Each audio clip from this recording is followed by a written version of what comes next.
A categoria de automobilismo mais badalada do mundo desembarca na Holanda nesse final de semana. A Fórmula 1 finalmente está de volta. E se você acha que Kimi Antonelli já pode encomendar a sua faixa de campeão, calma, porque ainda tem 12 corridas e o perigo mora ao lado. Já ouviu falar do fogo amigo?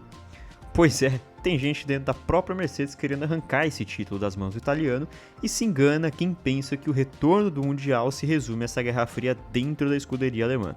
Tem muito mais em jogo, claro. Tem um brasileiro tentando furar a bolha e entrar no grid do ano que vem, como por exemplo o Rafa Câmara, e tem a disputa no meio de pelotão. A Casa da Velocidade preparou um guia completo mostrando o que você precisa ficar de olho para a segunda metade da temporada, que recebe a bandeira verde nesse final de semana. Primeiro ponto, Antonelli já ganhou? Vamos tratar logo de tirar esse elefante da sala. O italiano lidera o campeonato com 219 pontos, 50 de diferença para o vice Lewis Hamilton com 169 e 59 de diferença para Russell, terceiro colocado com 160 pontos. Mas os números frios por si só não explicam muito, tendo em vista que das últimas 5, Kimi só venceu uma corrida no GP da Bélgica. Mas os seus perseguidores também venceram só uma corrida nesse mesmo recorte, com Hamilton na Espanha e Russell na Áustria. O desempenho nesse final de gira europeia será fundamental para a manutenção da liderança e maximização dos pontos, tendo em vista que são pistas que o Kimi já conhece. E caso os tubarões atrás dele encostem, o desfecho pode não ser dos mais favoráveis para o número 12, que deixa de ser o caçador da primeira metade e vira a caça nesse fim de campeonato. Numa escala de porcentagem, chuto algo em torno de 60% de chance. Mas as corridas, bem, como já diria Juan Manuel Fangio, são corridas e tudo pode acontecer. O Antonelli já mostrou que é material de campeonato, mas o seu maior adversário pode ser justamente a expectativa que se cria em torno do jovem. Não esqueçamos que ele está em vias de completar apenas 20 anos de idade. Segundo ponto, ainda dá para Russell? Sendo bem honesto, dá. O número 63 não precisa necessariamente ser mais rápido que o Antonelli, só precisa simplesmente parar de perder pontos que não deveria estar perdendo e que certamente custaram a George Williams a liderança do campeonato. Como falamos no tópico anterior, são 59 pontos de diferença com 12 corridas a serem disputadas. Para o torcedor do Russell, os argumentos são bem convincentes, sem conspirações de carro mexido, por favor. Ganhou na Áustria e na Austrália, foi segundo na China, Espanha e Grã-Bretanha, mas sofreu com abandonos e problemas técnicos. Na última corrida, serviu de alento para o piloto e sua torcida, já que ele largou em sexto, teve problemas com a sua unidade de potência logo no começo, caiu para o fundo e ainda terminou em sétimo. Antonelli, por outro lado, saiu de uma situação ruim para terminar no pódio. O terceiro ponto é a briga no meio do pelotão. Mas enquanto lá na frente a gente discute se Kimi Antonelli vai ser campeão, existe uma outra guerra acontecendo e certamente será uma das mais interessantes da segunda metade de temporada. O meio do grid está no modo incendiário. E aqui nós não estamos falando apenas de quem vai terminar em sexto, ou sétimo ou oitavo no Mundial de Construtores, e sim de equipes que, dependendo da pista, de uma atualização ou de uma classificação particularmente boa, podem sair de uma briga por um 10º lugar para disputar pontos importantes. E dessa vez o elefante da sala é a Racing Bulls, que depois de 11 etapas tem 66 pontos e ocupa a 5ª posição no Mundial de Construtores. Apenas 5 pontos na frente da Alpine, mais uma grata surpresa na temporada, que tem 61. Essa disputa também respinga no Mundial de Pilotos. Liam Lawson tem 43 pontos, Pierre Gasly 42. E dizer que o meio do grid está em modo incendiário não é exagero, é a realidade. A briga interna pelo posto de melhor do resto promete ser tão interessante quanto a briga pelo título. E aí também temos mais uma bifurcação interessante, tanto envolvendo a Racing Bulls quanto a Alpine. A Racing Bulls chega para essa segunda metade do campeonato tentando consolidar aquilo que construiu, e a Alpine quer transformar sua velocidade em resultados mais constantes. Daí tem a Haas, com Ocon e Berman, começou o ano com uma das grandes surpresas no pelotão intermediário, mas caiu e fez apenas 21 pontos depois de 11 etapas. O quarto ponto é o fundo do grid e também o brasileiro Gabriel Bortoleto, porque se a gente descer ainda mais no pelotão, a gente encontra uma briga que talvez não renda manchete todos os domingos, mas que pode ser decisiva para o futuro de algumas equipes.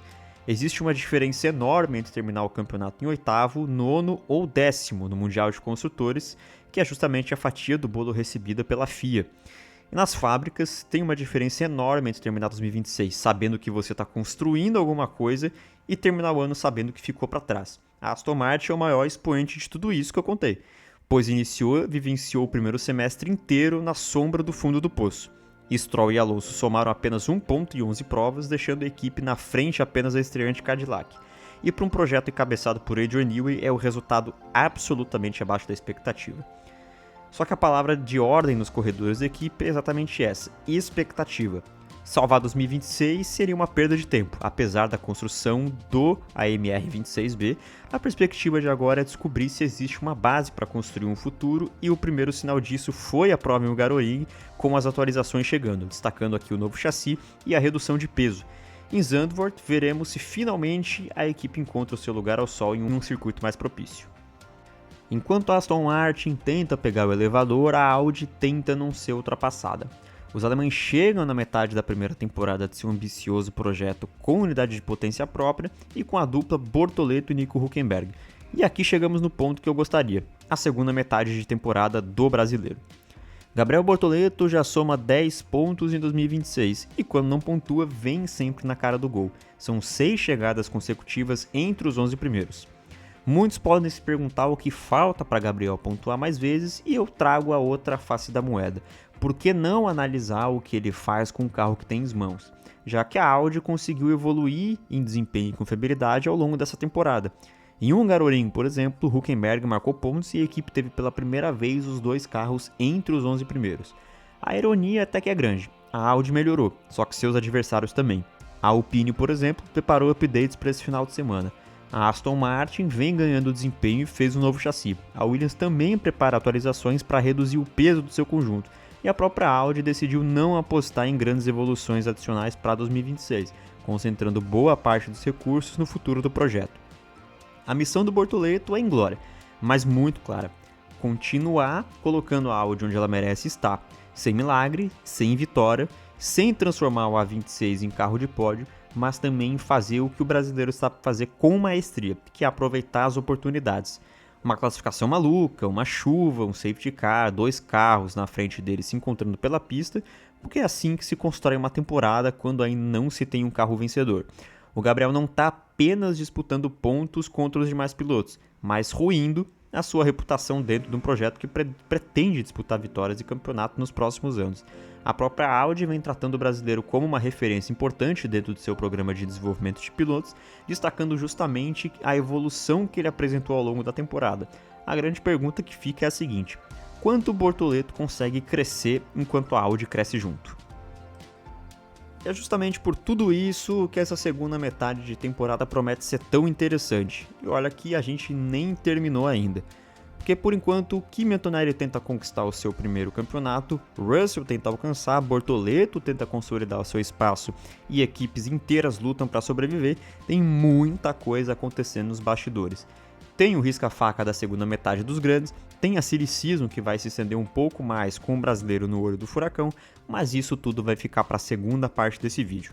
A Fórmula 1 está de volta e agora que a temporada começa a ficar séria.